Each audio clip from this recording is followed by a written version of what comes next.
Libre est la race des poètes, disait Démosthère. Je dirais même plus que libre, c'est la race de tous les écrivains. Libre, livre, un double L qui nous fait pousser des ailes, ici dans le cadre du 22e Salon du livre francophone de Beyrouth. Après l'inauguration officielle hier, aujourd'hui c'est au tour du grand public de venir ici jusqu'au 1er novembre et de savourer la kyrielle de manifestations, de rencontres, de signatures et autres qui se déroulent ici, au Biel, pour la 22e année consécutive. Pour entamer notre édition d'aujourd'hui, j'ai le plaisir d'accueillir Thierry Quinqueton, qui est le responsable du bureau du livre de l'Institut français et également commissaire général de ce salon. Bonsoir Thierry. Bonsoir. Comment allez-vous? Très bien. Comment s'annonce ce salon? Écoutez, comme tous les salons, il s'annonce bien dans la mesure où tous les exposants qui sont un peu plus nombreux que l'année passée se sont mobilisés d'une façon admirable pour amener toute cette variété de livres. Et quand je dis variété, c'est pas seulement en quantité, mais c'est aussi en type de livres. C'est vraiment un endroit, je crois, le salon du livre, où on trouve le plus grand nombre de genres de livres différents. C'est aussi notre rendez-vous culturel incontournable au Liban. On l'attend d'année en année.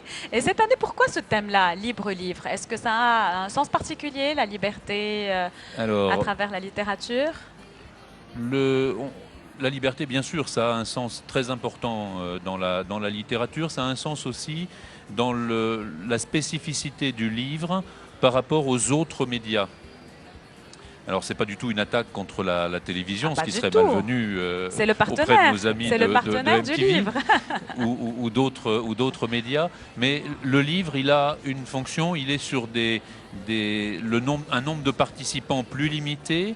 Un seul livre, ça n'est pas un budget aussi important qu'une émission de télévision. C'est des choses plus modestes, mais qui, dans le concert de toute la communication, ont aussi un impact énorme. Ont la responsabilité particulière de porter la liberté. La liberté de l'esprit, de la critique. La liberté de l'esprit, la liberté de la créativité. C'est excellent. Parmi les moments forts de ce salon, qu'est-ce qu'il y a de particulier à annoncer aux téléspectateurs? Tous les moments. Ah oui. Chaque jour du salon. Vous y travaillez depuis très longtemps, Thierry, n'est-ce pas, ce salon? Oui, on y travaille tous depuis longtemps, mais tous les moments sont importants. Et puis les moments les plus importants, c'est ceux qui le sont pour chacun et chacune des visiteurs. C'est les moments qu'ils ont envie de vivre. C'est ceux-là les moments importants. Alors quand même, pour répondre à votre question, il y a un effort particulier cette année autour de tout ce qui concerne la jeunesse. Parce que la jeunesse, c'est l'avenir de la francophonie, c'est l'avenir du livre. Donc il y a tout un ensemble d'activités qui s'appelle Jeunes Critiques Libanais. On va en parler dans la suite. Il y a beaucoup d'initiatives dans le domaine des jeunes. Et puis il y a un renforcement chaque année, alors on ne sait pas jusqu'où ça va aller, il y a un renforcement chaque année plus important du prix Liste Goncourt, le choix de Lorient, qui est monté avec notre partenariat avec l'AUF en direction des étudiants. Qui soulève tellement d'enthousiasme, n'est-ce pas? Justement, on va en parler avec Monsieur Hervé Sabourin. Bonsoir. Vous êtes le directeur régional de l'Agence universitaire de la francophonie. Oui, bonsoir à vous et merci encore de nous recevoir comme à chaque fois. C'est un plaisir. Pour ce prix. C'est partagé. Merci beaucoup. Donc parlez-nous de ce prix qui suscite tellement d'enthousiasme auprès des jeunes. Ça réconcilie les jeunes à la lecture. C'est fabuleux et c'est pas seulement au Liban, c'est dans beaucoup de pays de la région. Effectivement, je crois que c'est un prix excessivement important pour la région et en particulier pour l'agence que je représente. AUF, il y a 3 mots, agence, universitaire. Donc il y a des universités et bien sûr francophonie. Et ce prix a une valeur inestimable parce qu'il permet la promotion d'énormément de valeurs. D'abord, il fait la promotion, et c'est important, de la littérature. Vous l'avez dit, les personnes qui vont participer à ce prix vont lire. Donc, et ce sont des jeunes universitaires. Voilà. Et la seconde chose importante, j'allais le dire, c'est que ce sont des jeunes, ce sont des étudiants d'université à qui on va donner la lourde tâche de lire une sélection de livres issus de la liste Goncourt et qui vont devenir et qui sont les jurés. Et ce sont les étudiants qui vont effectivement choisir le lauréat 2015 comme ils l'ont fait les années précédentes. Une grande responsabilité quand même. Exactement. Et je voudrais vous dire une troisième chose importante, c'est que c'est aussi un prix à dimension régionale. Oui. C'est-à-dire que dans quelques jours, lorsque on va décerner ce prix, eh bien nous aurons en face de nous des étudiants de Palestine, d'Égypte, évidemment du Liban, mais aussi d'Iran, d'Irak, de tous ces pays-là et que Du tous... Djibouti, des Émirats Arabes Unis, Là, vous du connaissez mieux que Soudan, moi. de la Jordanie, il y en a plein, voilà. ce sont 10 pays, 25 jurys. Voilà. C'est fabuleux, c'est vraiment quelque chose de super. Ils sont en train de lire donc la liste de la liste de Goncourt et ils sélectionnent et puis il y a un jury qui les représente ici au Liban, n'est-ce pas? Exactement, en fait, c'est ce qui se passe actuellement. En fait, on dit que le prix de Choix de l'Orient, c'est durant le salon. C'est vrai, c'est pas vrai. Ça fait déjà quelques semaines que les étudiants ont récupéré les livres et qu'ils sont en train de lire de tous ces livres. Juste en 10 secondes, vous citez une petite anecdote. J'étais il y a 10 jours à Téhéran. Oui. Et quand je suis entré dans une université, dans une classe, j'ai vu des étudiants avec les bouquins du prix Choix de l'Orient et ils m'ont dit monsieur, je suis en train de lire tel livre, tel livre, tel livre. C'est quand même extraordinaire, c'est Vous avez eu fabuleux. chaud au cœur quand Et même. c'est tout ça qui participe à la beauté, à la grandeur de ce prix Choix de l'Orient. Mais Et c'est c'est pour ça qu'on super. l'aime. Mais c'est super. Dites-moi, c'est quand l'annonce de ce prix? Ça va être le Alors, l'annonce du prix, c'est vendredi. 30 vendredi 30. octobre, Oui, voilà. je pense. Alors, Ce Oui. sera à 16h À l'Agora. l'Agora. C'est un des deux grands moments importants pour le Choix de l'Orient Justement. cette année. Cette année, il y a un deuxième Oui. moment Ah bah oui, très important et c'est demain. c'est demain. C'est demain à 16h, Oui. puisque maintenant c'est devenu une tradition. Mhm. Le prix, le roman français ou francophone qui a remporté le Choix de l'Orient une année, l'année suivante, Se voit décerner la traduction. voilà, n'est-ce pas? l'année suivante, on invite l'auteur.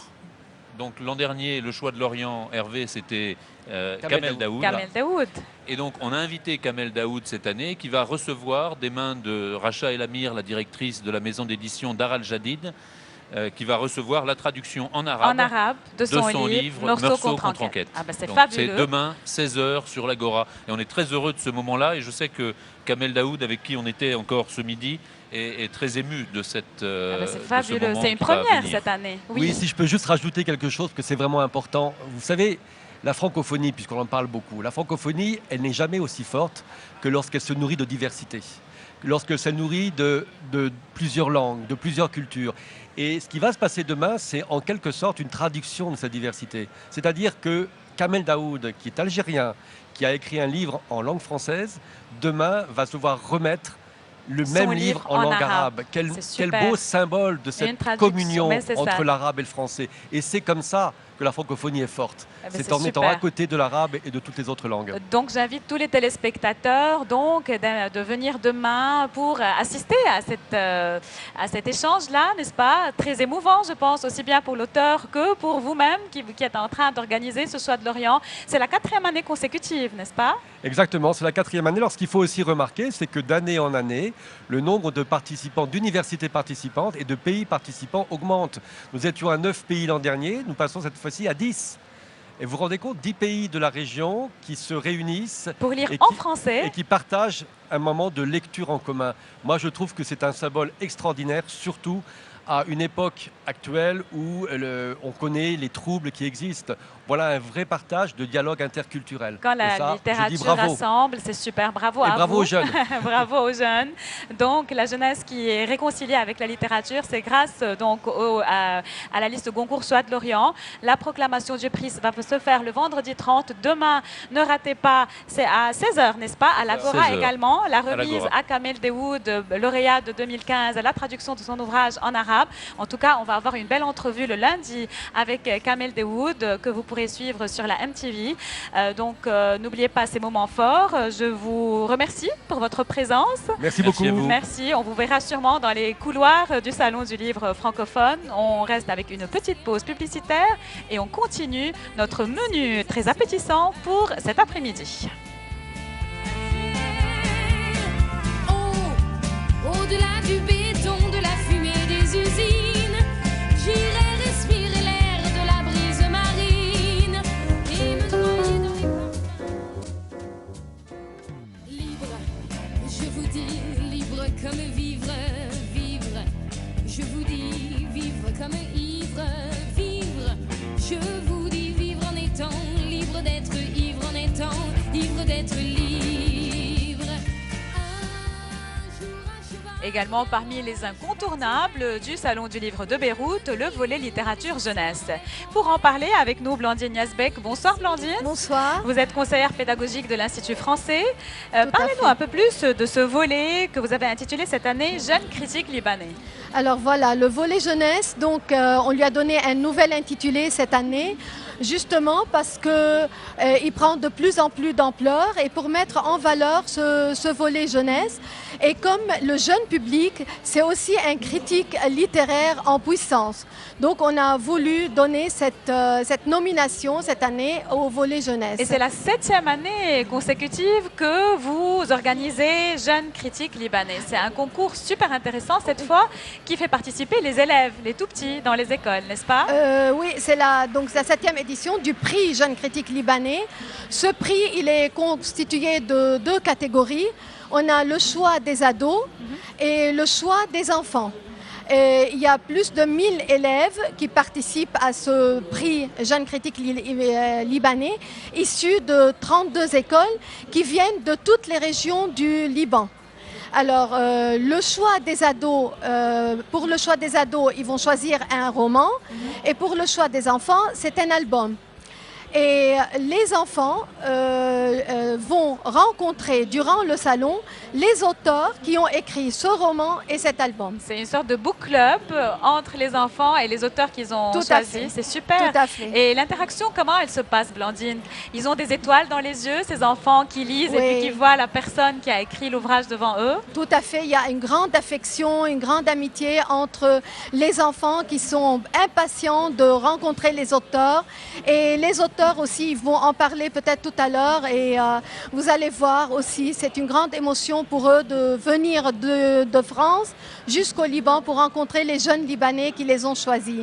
Et Blandine, Voilà. cette année, c'est quand que le prix va être attribué? Alors, le prix va être attribué le lundi 26 à 17h à l'Agora. Et je peux dire le nom des lauréats. Oui, sûrement qu'on va rencontrer Alors, maintenant. voilà, pour le choix des ados, c'est Yves-Marie Clément Oui.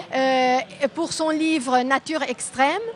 Et pour le choix des enfants, c'est Dominique Dimey pour son livre, pour son album Le Jardin d'Albert. Excellent. Merci beaucoup, Voilà. Blandine, pour toutes Je ces vous en prie. informations. Bonne chance Merci. pour la suite. Et nous allons les recevoir dans quelques instants. Merci. Merci. Je vous dis libre comme vivre, vivre. Je vous dis vivre comme ivre, vivre. Je vous dis vivre en étant libre d'être ivre, en étant ivre d'être libre.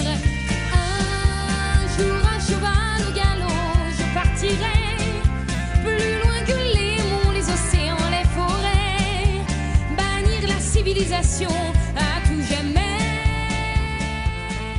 À présent, j'ai le plaisir de recevoir les lauréats du prix Jeunes Critiques Libanais. D'abord, Dominique Dimey, bonsoir. Bonsoir, Vous êtes donc l'heureuse lauréate du choix des enfants. tout à fait. Et monsieur Yves-Marie Clément, vous êtes lauréat du choix des ados. Voilà. Bon, d'abord, qu'est-ce que vous a fait, Dominique Dimey, de recevoir ce prix-là?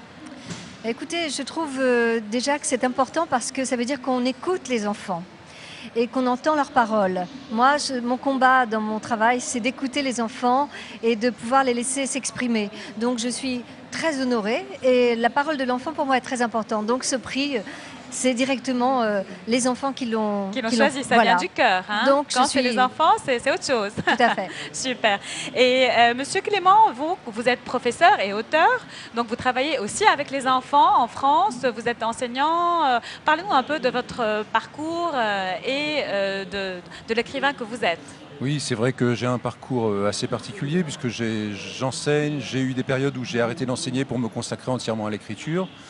Et j'ai la chance de pouvoir travailler une partie de la semaine dans un lycée où je suis en contact direct avec des adolescents et de pouvoir consacrer l'autre moitié de la semaine à l'écriture et également aux rencontres scolaires. Donc ce sont deux choses qui sont très complémentaires. C'est excellent, vous travaillez avec les enfants à longueur de journée, Tout à entre fait, les tout à écrits fait. et les écoles. Oui, oui. Et dites-moi, là, vous avez remporté le prix pour quel ouvrage? Alors j'ai remporté le prix pour un ouvrage qui s'intitule Nature extrême. Donc c'était une commande d'éditeur. C'est pas un livre que j'ai écrit spontanément. C'est un éditeur un jour qui m'a demandé si je pouvais écrire un roman où la nature prendrait sa revanche sur les hommes. Oh, c'est super Donc c'était ça. passionnant et j'ai décidé de le jouer sur le thème, sur le genre fantastique. Et les ados ont aimé. adoré. Et quand on vous dit les ados libanais ont aimé votre ouvrage, vous vous dites quoi? Qu'il y a des Libanais qui lisent le français, qui aiment, ça vous fait quoi de sentir qu'à des kilomètres de Paris, on est là en train de Bien sûr, lire donc, les ouvrages français? Comme dit Dominique, c'est très important pour nous de se savoir lu, de savoir que nos ouvrages, notre littérature est reconnue ailleurs, dans un pays francophone, bien sûr, et surtout le Liban. Il y a cette grande fraternité entre le Liban et la France qui existe depuis toujours et qui nous touche énormément. Et vous avez l'idée du prochain roman que vous allez concocter aux ados? Je suis toujours en train d'écrire plusieurs romans à la fois. Donc souvent des romans pour les grands, en même temps un roman pour les petits et des albums pour les tout petits. C'est très bien, merci beaucoup. Madame Madimé, vous avez remporté le prix pour un ouvrage très particulier qui parle d'environnement, c'est ça? Tout à fait, le jardin d'Albert, d'abord que j'ai dédié à Albert Jacquard, un grand humaniste, généticien français qui nous a quittés. Et c'est l'histoire d'un beau jardin merveilleux qui va être victime d'une erreur humaine. Ce jardin, c'est notre terre. C'est notre terre avec des jardiniers qui ne s'en sont pas toujours bien occupés de ce jardin. Et donc c'est vraiment une histoire pour sensibiliser les enfants à l'environnement, à la protection de notre planète. Et j'avoue qu'il est grand temps de s'occuper de cette terre-là qui crie. Et les enfants sont extrêmement sensibles, extrêmement mobilisés. Ils ont plein d'idées et c'est eux demain qui vont avoir en charge de s'occuper de cette terre-là. Oui, et comme l'a dit le pape François récemment, comme tout à fait. Vous préparez ça pour la prochaine conférence, n'est-ce pas? La COP 21, oui. c'est cette grande réunion qu'on espère positive et qui, je l'espère, va avoir des effets bénéfiques. Eh bien, c'est vrai que les enfants qui sont nos espoirs, qui vont porter les erreurs que nous avons faites au XXe siècle, eux, ils sont là pour essayer de changer le monde et ils en ont envie. Et j'en suis convaincue, je crois en eux. Merci beaucoup, Dominique Djimé. Juste, vous êtes également chanteuse, un petit air comme ça pour terminer en beauté. Oui, un petit pour les enfants. A cappella pour les enfants. Vous qui osez faire de la terre un désert, vous qui osez faire une poubelle de la mer, on vous laissera pas faire, nous on veut pas se taire. Toi qui aimes la vie, la protège, la respecte, toi qui veux demain une terre parfaite, vas-y chante à tue-tête, touche pas ma planète, vas-y chante à tue-tête, touche pas ma planète. Touche pas ma planète, c'est super. Merci beaucoup pour votre présence. On vous verra dans les coulisses du salon. À très bientôt. À bientôt, merci.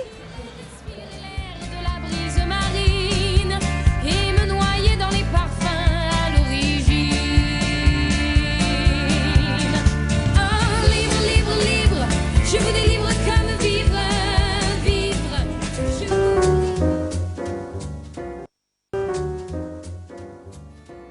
Libre, je vous dis, libre comme vivre, vivre.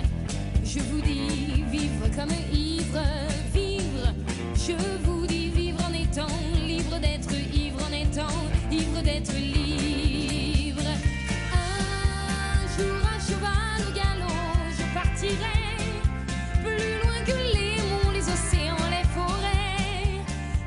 À présent, c'est un grand plaisir pour moi que d'accueillir sur le plateau de la MTV du Biel, du Salon du Livre de Beyrouth, Monsieur Robert Solé, le grand journaliste français, francophone, d'origine égyptienne, un peu libano-syrien.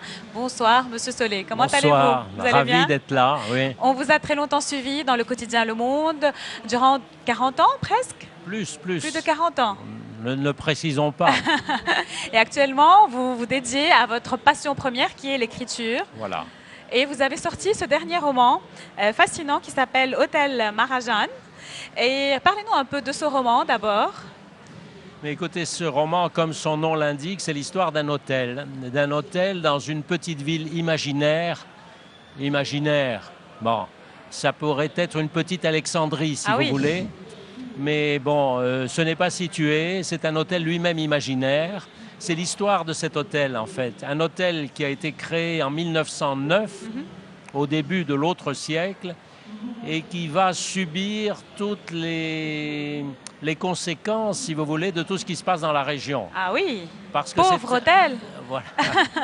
C'est un hôtel qui a été créé par un juif, une famille juive, un hôtel organisé à la Suisse, extrêmement bien organisé, etc., et qui va passer par la suite de main en main et qui va, comme on le disait, subir les aléas de tout ce qui se passe. Et cet hôtel-là qui se passe un peu en Alexandrie, vous en parlez de cette Égypte-là, pas seulement dans cet ouvrage, dans tous vos romans. L'Égypte est partout, c'est votre passion première. Oui, c'est mon amour d'enfance, si vous voulez, et c'est devenu avec les années un objet d'étude. C'est-à-dire que tous mes Vous êtes livres... devenu expert en égyptologie. Si on veut, tout en étant un généraliste, je touche à tous les sujets. Mais c'est vrai que tous mes romans, finalement, se nourrissent de cette enfance, qui était une enfance très belle, en fait, malgré tout ce qui s'est passé. Et il y a dans ce livre toute cette nostalgie, finalement. Il n'y a pas de l'amertume, il y a de la nostalgie. Alors, je ne sais pas si c'est la nostalgie d'un pays perdu qui a beaucoup changé ou si c'est la nostalgie de l'enfance. Aussi, c'est un peu les deux peut-être. Les deux. Et dites-moi, Monsieur Solé, Sadat, Champollion, les pharaons, vous avez parlé de tout ça dans vos ouvrages et vous êtes toujours fou d'Égypte, qui est le titre de l'un de vos ouvrages actuellement, à l'heure où la situation politico-sécuritaire Oui, j'ai même publié un au top. dictionnaire amoureux de l'Égypte, mais c'est pas un amour aveugle, c'est pas un amour de touriste. J'ai écrit dans mon dictionnaire amoureux ce pays m'enchante et me tourmente, et c'est quand il me tourmente que je suis le plus lié à lui. C'est-à-dire qu'en fait, il y a beaucoup de choses que je n'aime pas en Égypte, même des choses que je déteste. D'accord. Et c'est parce que je suis attaché à ce pays que j'en parle. Bon, d'accord. C'est super aussi de parler de tout. Dans un pays qu'on aime, on est libre de parler de tout. Bien sûr. Ouais, c'est ça. Sûr. Et juste pour terminer, vous êtes d'origine syro-libanaise également. Quelle place le Liban tient dans votre cœur? C'est pas la première fois que vous assistez à ce salon. Je vais vous faire une confidence, c'est plus que ça. J'ai passé 9 mois dans ce pays, il y a très longtemps, pour passer un baccalauréat. Et j'étais au collège de Jamhour, où j'ai fait mon bac ici. Donc je suis très, très attaché le Liban, je suis chez moi. Ah bah oui, vous êtes bienvenu tout le temps Merci. au Liban. Merci beaucoup, Monsieur Solé, pour votre passage sur notre plateau. À très bientôt, j'espère. Merci à vous. Merci.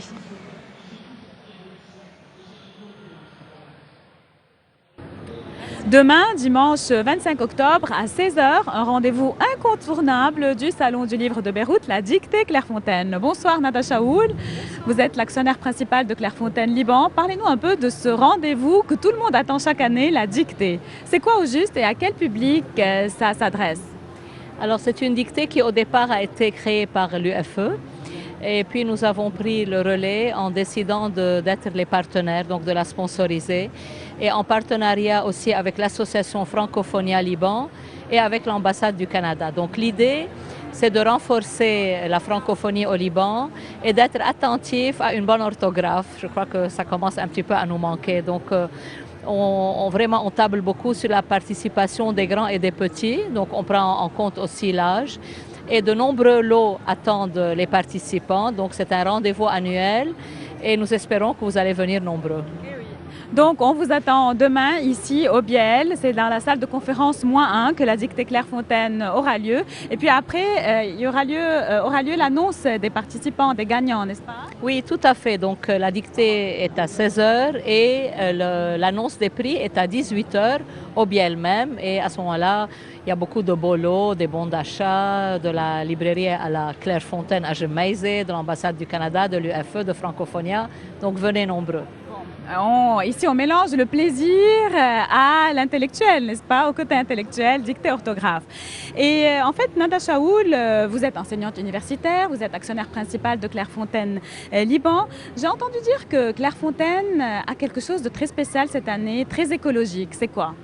Donc, il faut savoir que Clairefontaine, d'abord, est un fabricant historique, puisque depuis plus de 150 ans, Clairefontaine est dans les Vosges. Donc, c'est vraiment la seule fabrique qui encore fabrique le papier en France. Ça, il faut le savoir, dans les Vosges. D'où la qualité, d'où le fameux velouté, d'où le fait que le stylo glisse sur le papier, le fameux bleuté. Ce papier velouté est le secret de fabrication de Clairefontaine que tous les étudiants adorent. En plus, cette année, il y a une innovation technique extraordinaire. Clairefontaine, toujours dans l'idée de respecter l'environnement, a créé quelque chose de nouveau, une innovation qui est le cahier en pierre, oui, en couverture de pierre, donc en poudre de pierre, très solide, c'est de la pierre, imperméable, écologique, indéchirable, C'est le cahier et en plus, à un prix très doux, avec de très jolis visuels classiques. On a l'impression que c'est plastifié, mais en fait, c'est de la pierre. Donc, c'est un super produit. On a beaucoup communiqué sur ça cette année. C'est super. Qu'est-ce que j'ai bien pu faire, oh bon Dieu, pour en être tombé amoureux. Elle a mis dans ma vie l'enfer au paradis. D'aujourd'hui, pour clôturer notre audition d'aujourd'hui, nous allons aborder un sujet qui intéresse beaucoup les Libanais. Ce sujet, c'est l'Amérique et le Moyen-Orient. Bonsoir Fouad. Bonsoir. Khouri El Halou, vous allez bien? Très bien, merci. Votre dernier ouvrage s'intitule L'Amérique et le Moyen-Orient. Absolument. On en parle beaucoup de ces deux notions. Pourquoi vous avez décidé de consacrer un ouvrage colossal sur le sujet? Alors effectivement, ça partait d'une constatation qui est que nous avons une perception en Orient de l'action des États-Unis et de la politique occidentale qui est totalement différente de celle que les Occidentaux ont, et en particulier les Européens. Alors pour les Occidentaux, le Moyen-Orient est une région incompréhensible, parcourue par des conflits qui ont plus de 50 ans, voire peut-être plus parfois, et qu'on n'arrive pas très bien à décrypter. Alors que du point de vue des Orientaux, eh bien, parfois, il y a la théorie du complot qui vient expliquer tout voilà, par une seule clé de lecture. Donc, ce que j'ai voulu, c'est d'essayer de faire un petit peu un moyen terme entre les deux. C'est-à-dire, c'est un livre qui est publié d'ailleurs en Occident, en France. Oui, aux éditions Hermann. Exactement. Et donc, ce que j'ai voulu, c'est proposer la vision orientale, mais dans un cadre rationnel et documenté par un certain nombre de lectures ou d'ouvrages occidentaux qui partagent un petit peu l'analyse de la politique occidentale. Et ce que je pense, c'est que la politique américaine en particulier tient le Moyen-Orient en otage. Aussi bien les Arabo-musulmans que les Israéliens, que les Turcs, que les Iraniens. Elle tient toute cette région en otage d'une politique qui est plus vaste que le Moyen-Orient. C'est une politique mondiale, d'envergure mondiale. Donc il n'y a pas de complot contre les Orientaux ou les musulmans ou les Arabes, mais simplement nous payons le prix de politique pour des enjeux qui vont au-delà de nous. Fouad Halou, votre ouvrage est passionnant. Je suis sûre qu'il va beaucoup plaire au Liban et en Occident pour qu'on se comprenne autant que possible des deux côtés. Merci beaucoup pour votre passage sur notre plateau. Ça sera un plaisir, je pense, de feuilleter cet ouvrage-là qui fait combien de pages finalement? Il est énorme. 300. 300 pages avec tous les détails et sans parti pris. C'est super ça. Absolument. Merci beaucoup et à très bientôt. Merci à vous. Merci. Chers téléspectateurs, c'est ainsi que nous clôturons notre édition d'aujourd'hui. Demain, vous allez retrouver ma collègue Nanette. Moi, c'est le lundi que je serai avec vous. Bon week-end. C'est vous dire où j'en suis quand j'entends mes amis rigoler. Je leur jure que je vais la quitter. Mais dès que je la vois, je replonge dans ses bras et je suis fou de joie. Aïe aïe aïe, aïe aïe aïe, aïe aïe aïe comme je l'aime. Pourtant elle m'en fait boire du matin jusqu'au soir. Aïe aïe aïe, aïe aïe aïe, aïe aïe aïe comme je l'aime.